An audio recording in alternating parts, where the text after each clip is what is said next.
Good day, ma'am. My name is Renbert Edsman Gumayaw, and this is my reflections about the three different ways of fishing. So, number one is spear fishing.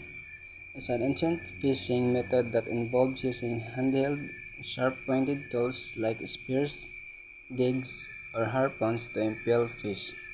So, kaning spear fishing is mo na siya ang traditional way aron makakuha ka og isda. So for example, ang ginagamit ang spear fishing is kaning sibat aron makakuha ka og isda. So next is ang goose fishing. Goose fishing refers to the intended capture and death of marine life by lost or abandoned fishing gear, often referred to as ghost gear.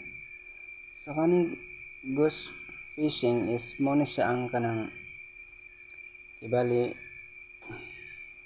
mga lambat nga imuhang gibilin ra sa dagat aron makakuha og isda. So kibali imo ra na siyang tibawon ra kibali nimo pagkaugma, imo ra siyang ibilin. So mo na siya ang ghost fishing. So next is ang blast fishing, also known as dynamite fishing.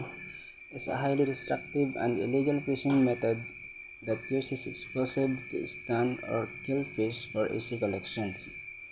So when we say blast fishing is mo na siya ang kibali ginagamit ka og dynamite aron makakuha ka og isda. So kaning blast fishing is illegal pud ni siya tungod kay patigagmay nga isda is maapil na siya mamatay.